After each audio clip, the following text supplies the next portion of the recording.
بڑی لذیذ بات جس کو واقدی نے بیان کیا. شاید ہر بات کا انداز ایک ہے، لیکن یہ میں سمجھتا ہوں کہ شاید تازہ پھل ہے جو پہلی مرتبہ باغ سے توڑ کے دیا جا رہا ہے. بدر کے میدان میں واقدی کی مغازی کی کتاب ہے، امام واقدی کی. بدر کا میدان تھا، ایک مشرک آیا کافروں کی فوج میں، نام کیا تھا؟ قباس بن اشیم لیسی.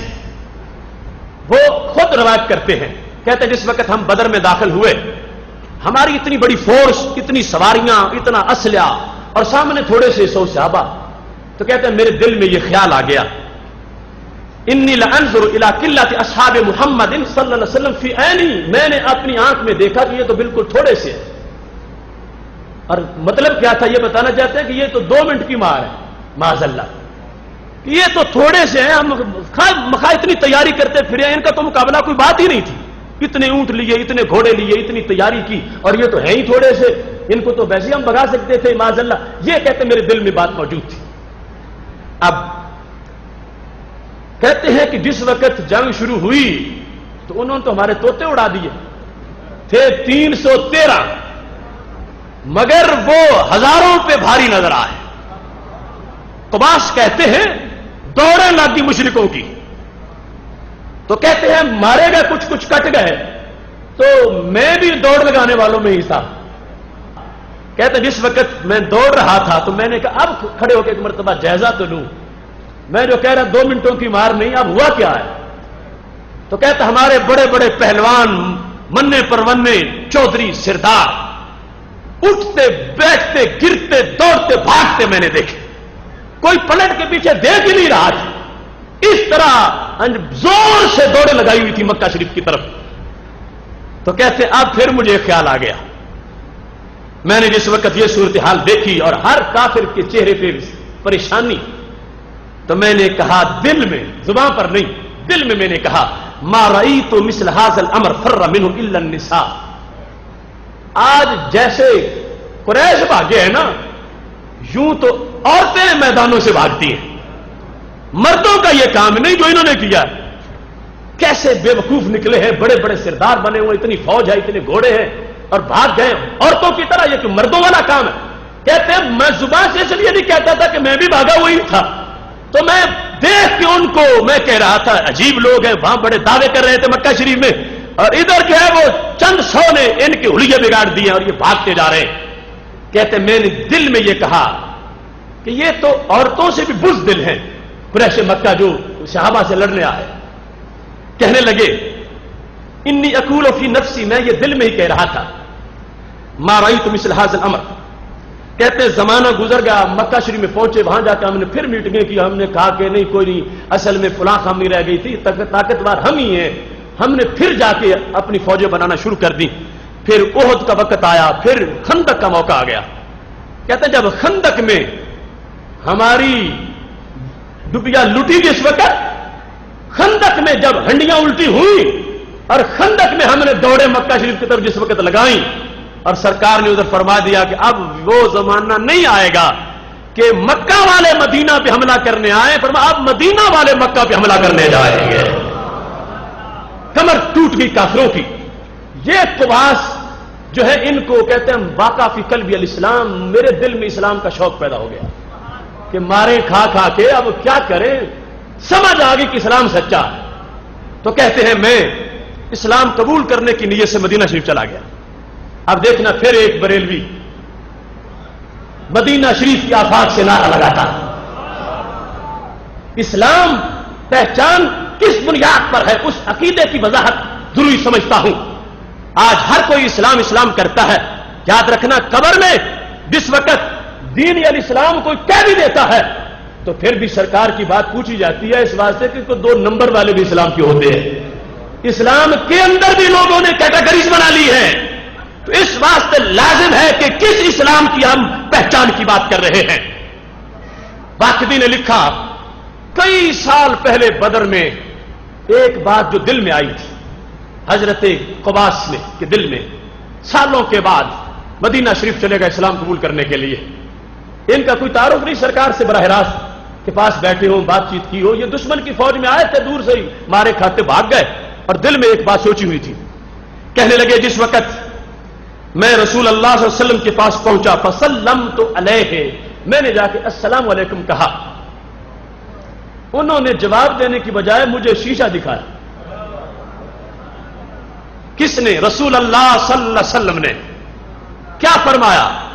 فرمایا یا قباس انت القائل یوم بدر ما رأیت مثل هذا الامر فر منه الا النساء. تم وہی قباس ہو نا جس نے بدر والے دن کہا تھا کہ یہ قریش تو عورتوں کی طرح بھاگتے آ رہے ہیں. وہی ہو نا تم، وہی قباس ہو تم کہ جس نے بدر سے دوڑ لگاتے وقت دل میں کہا تھا کہ یہ قریش تو عورتوں جیسے نکلے، عورتوں جیسے کوئی مرد نہیں ہے ان میں، عورتوں جیسے بھاگتے نکلے ہیں. قباس کہتے میں حیران رہ گیا کہ میں نے تو یہ بات زبان سے کہی نہیں تھی، یہ تو میرے دل کا خیال تھا. سنو اہل سنت، سنو اسلامی جون، سنو مسلمانوں، کیا عقیدہ ہوگا تو ڈنمارک کے گستاخوں کے منہ بند ہوں گے. کیا عقیدہ ہوگا تو قرآن چڑھانے والوں کو لگام دے سکو گے. کیا عقیدہ ہوگا تو حرمت رسول علیہ السلام پہ پہرا دے سکو گے. حضرت قباس بول پڑے، روایت میں موجود ہے. کہنے لگے جب نبی علیہ الصلوۃ والسلام نے مجھے یہ کہا، ان کی زبان سے یہ نکل رہا تھا وہی قباس ہونا کہ جس نے دل میں یہ کہا تھا. ادھر سے انہوں نے یہ کہا، ادھر سے میں نے کہا اشہد انک رسول اللہ، میں گواہی دیتا ہوں تم سچے رسول ہو، میں گواہی دیتا ہوں تم سچے رسول. ابھی ایمان لانے والا یہ کہتے کہ میں کلمہ پڑھنا چاہتا ہوں، سرکار کہتے میں کلمہ پڑھاتا ہوں، وہ بات تو رہ پیچھے گئی. انہوں نے کہا سلام آ کے، محبوب نے جواب دینے کی جگہ کہا وہی ہو نا تم بدر سے بھاگتے وقت تم یہ کہہ رہے تھے. حضرت قباس کوئی ڈھونڈتے موجدے، کوئی مانگتے دلیلیں، کہتے میں بھول گیا. ادھر سے انہوں نے یہ کہا وہی ہو، میں نے کہا اشہد انک رسول اللہ، میں یہ گواہی دیتا ہوں کہ تم اللہ کے رسول صلی اللہ علیہ وسلم ہو. جس وقت یہ بات زبان پہ آ گئی، ساتھ یہ کلیئر کیا، کہنے لگے وہ ان ھذا الامر ما خرج منی الی احد قط. مجھے اچھی طرح یہ یاد ہے کہ یہ بات تو میں نے کسی بندے کو نہیں بتائی. الی احد، کسی تک بھی، کوئی قریشی، کوئی صحابی، کوئی دوسرا، کوئی تیسرا، یہ کسی کو پتا نہیں تھا. یہ تو دل کے صندوق میں تھی اور کئی پردوں کے نیچے بھی. اتنے سال گزر چکے ہیں. جو دشمنوں کے دل جانتا ہو اس کا کلمہ ضرور پڑھنا چاہیے. جو دشمنوں کے دلوں میں چھپے ہوئے راز جانتا ہو وہ اپنے عاشقوں کو کتنا جانتا ہوگا. کہنے لگے میں اور دلیلیں کیا ڈھونڈوں، اشہد انک رسول اللہ، میں یہ گواہی دیتا ہوں کہ تم رب کے رسول صلی اللہ علیہ وسلم ہو. یہ بات کہنے کے بعد پھر ایک مزید جملہ آگے بولا. کہنے لگے وما ہوا الا شیء حدثت به نفسی. یہ جو تم نے پورا جملہ بنایا نا، یہ میں نے تو بنائی نہیں تھا اپنی زبان سے، صرف خیال کیا تھا. جملہ تو بنتا لفظ بولے تو ما یتلفظ به الانسان، میں نے تو پورا جملہ بنائی نہیں تھا، یہ میرے دل کا خیال تھا. حدثت به نفسی، دل میں آیا تھا. وما زمزم تو بھی احدن، میں تو اس سے گنگنایا بھی نہیں تھا. ایک ہوتا ہے کسی کو بتانے کے لیے بولنا، ایک ہے اپنے طور پر چپ کر کے آہستہ آہستہ گنگناتے رہنا. تو حضرت قباس کہنے لگے میں نے کسی کو بتایا بھی نہیں تھا، میں گنگنایا بھی نہیں تھا، یہ میرے دل کا خیال تھا. میں دل تمہارے سپرد کر رہا ہوں. اے مدینے کے چاند جو دلوں کی خبریں دیتے ہیں، اس انداز میں میں تمہاری رسالت کا نعرہ لگا رہا ہوں. محتشم سامع حضرات، مجھے یہ چہرے ہزاروں کی تعداد گلشن کے باغوں سے زیادہ کھلے ہوئے نظر آ رہے. ہر چہرے پہ تازگی، ہر آنکھ میں روشنی، ہر ہونٹ پہ تبسم، ہر طرف سے سبحان اللہ کی صدا.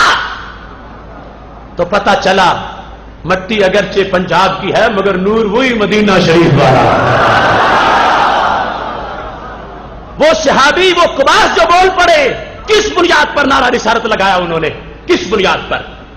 کس بنیاد پر نعرہ رسالت لگایا تھا، وہ بنیاد ڈھونڈو گے تو مسلک رضا میں ملے گی، وہ بنیاد ڈھونڈو گے تو ہمارے مسلک میں ملے گی۔ ریکارڈ تلاش کر رہے لوگوں کا، میں ایک کیفے کے طور پر کہہ رہا ہوں، ان کے ہزاروں خطیب ان کی تقریریں اکٹھی کرو، دکھاؤ کبھی انہوں نے یہ بات بیان کی ہو۔ اپنے آپ کو حدیث کی طرف منسوب کرنے والوں سے میں پوچھتا ہوں، اگر حدیث ملے گی تو غلامان نبی سے ملے گی، حفظ الحدیث کے غلاموں سے ملے گی۔ دیکھو انداز میرے محبوب علیہ الصلوۃ والسلام کا۔ اب بیان وہ کرے جس کا دل اجازت دے، جو بیان کر کے اپنی ضمانت یا عقیدے کی ضبط کرا بیٹھے، اس نے بیان کیسے کرنی ہے؟ بیان کر کے اپنے خلاف ہی ڈگری کروا لے کہ تم تو ساری زندگی یہ کہتے انہیں دیوار کے پیچھے کا پتہ نہیں، تو بھاگتے ہوئے مشرک کے دل کا پتہ کیسے چل گیا تھا؟ وہ یہ نہیں بیان کرے گا۔ ایمان اسلام میری پہچان میں، یہ پہچان ہے میری۔ اے سنی، کتنی صداقت ہے تیرے عقیدے میں، جو نعرہ لگ رہا تھا صفہ کے ماحول میں وہی لگ رہا ہے بٹی میرے حال میں، وہی لگ رہا ہے فہم دین کورس میں، وہی لگ رہا ہے فہم دین کانفرنس میں۔ لہذا ان لوگوں کی آنکھیں کھول جانی چاہیے جو ابھی تک پردے ڈال کے کبوتر کی طرح گزارا کرنا چاہتے ہیں۔ اگر حقیقت لینی ہے تو پھر وہاں آنا پڑے گا جہاں اصغر بھٹوی اور عمر فاروق توحیدی آ چکے ہیں۔ محتشم سامعین حضرات، جس وقت سید عالم نور مجسم شفیع معظم صلی اللہ علیہ وسلم کے سامنے یہ بولے، اب انہوں نے اپنا دل بھی بیان کر دیا وضاحت کے ساتھ۔ کہتے فلولا انک نبی ما اطلعک اللہ علیہ، میرا دل یہ گواہی دیتا ہے اگر تم نبی نہ ہوتے تو میرے دل کا تمہیں پتہ نہیں چلنا تھا، اگر تم نبی نہ ہوتے تو میرے دل کا تمہیں پتہ نہیں چلنا تھا، اگر تم نبی نہ ہوتے تو اللہ نے تمہیں یہ علم نہیں دینا تھا۔ تو یہ تو پرائمری کا طالب علم، پرائمری کا جس نے ابھی کلمہ پڑھنا اس کی بھی اتنی معلومات ہیں کہ جو نبی ہو وہ غیب جانتا ہوتا ہے۔ افسوس ہے ان 80 سالہ بوڑھے بابوں پہ کہ جن کی زندگی گزر گئی اور ابھی تک ان کو یہ پتہ نہیں کہ نبی غیب جانتے ہوتے ہیں، اور ابھی تک وہ اندھیروں میں ٹمک ٹوئیاں لگاتے پھر رہے ہیں۔ ادھر حضرت قباس سرکار دو عالم وسلم کے سامنے یہ کہا کہ میرا دل یہ گواہی دیتا ہے لولا انک نبی، اگر تم نبی نہ ہوتے تو تم یہ خبر نہیں دے سکتے تھے۔ تو سرکار نے یہ نہیں کہا کہ جو کلمہ پڑھ رہے تھے وہ تمہارا زائل ہو گیا پھر نئے سرے سے پڑھو، کہ تم نے تو میرے غیب کو مان لیا اور غیب کو ماننا شرک ہوتا۔ ہرگز میرے نبی علیہ الصلوۃ والسلام نے یہ نہیں کیا۔ فأعرض علیہ السلام، سرکار فرمانے لگے جب تو کہتا ہے کہ نبی ایسا کرتے ہیں تو پھر تو میری غلامی میں آ جا۔ اس نے سرکار کی غلامی کو قبول کر لیا، اسلام مانا، اسلام کی عظمت کو مانا۔ یہ ہے وہ اسلام ہماری پہچان کہ جس میں جس طرف سے بھی دیکھو گے جو نور نظر آئے گا اس کو اہل سنت سے تعبیر کیا جاتا ہے۔ یہ بات اس وقت تھوڑی سی وضاحت کرنے والی ہے، شاید کوئی کہے کہ تم اس ویسے تو ہر وقت سنی سنی کہتے رہتے ہو، آج اسلام اسلام پہ چل نکلے ہو، تمہارا بھی کوئی پتہ نہیں چلتا۔ میں یہ کہتا ہوں ہم ہر سال کے اس اجتماع میں آخری میں اسلام بس اسلام اور اے غریب الوطن اسلام کے ہم وطنوں، اسلام کے لحاظ سے آخری اجتماع ہمارا ہوتا ہے۔ اور میں یہ واضح کرنا چاہتا ہوں ہر مومن کی دو حالتیں ہیں، ایک ہے اسلام کا اندرونی محاذ، ایک ہے اسلام سے بیرونی محاذ۔ اسلام کے اندرونی محاذ میں کلمے کے سائے کے نیچے بھی کچھ بھیڑیں گھس گئی ہیں، وہ معتزلہ خارجی سب کچھ لفظی اسی تو کلمے کے نیچے ہی ہے، کوئی اور کلمہ تو ان کا نہیں ہے۔ وہ کلمہ جو معتزلہ کا ہے، خوارج کا ہے، وہ یہی کلمہ ہے۔ تو اب اسلام کے اندر ہماری پہچان اور ہے، اسلام کے باہر والوں کے مقابلے میں پہچان اور ہے۔ اسلام سے باہر سے ہمیں کوئی دیکھے گا ہماری پہچان اسلام ہے، اسلام کے اندر فرقوں میں کوئی ہماری پہچان دیکھے گا تو ہماری پہچان اہل سنت ہے۔ دونوں باتیں اپنے اپنے محاذ پہ لازم، کیونکہ بہت سے ایسے ہیں جو اوپر پردے ڈال کے کلمے کے نیچے داخل ہو رہے ہیں، اسلام میں یہودیت کے عیسائیت کے کام کرنا چاہتے ہیں۔ تو دونوں لحاظ سے بات ضروری ہے۔ اسلام میری پہچان امریکہ تک اور مغرب کی وادیوں تک، افرنگ کے دکانوں کے کھلانوں تک ہم یہ بات پہچانا چاہتے ہیں کہ آج بھی غلامان مصطفیٰ صلی اللہ علیہ وسلم اور بندگان خدا اپنے دین کا اظہار کر رہے ہیں، اپنے دین پہ پہرا دے رہے ہیں، اور امریکہ کی چمک کو چمک نہیں سمجھتے، امریکہ کے راج کو راج نہیں سمجھتے۔ وَاعْلَمُوا أَنَّ الْأَرْضَ لِلَّهِ وَلِرَسُولِهِ، میرے نبی علیہ السلام نے اعلان کیا تھا اے دنیا بھر کے لوگوں، یہ زمین کسی اور کی نہیں، زمین اللہ کی ہے یا اللہ کے نبی علیہ السلام کی ہے۔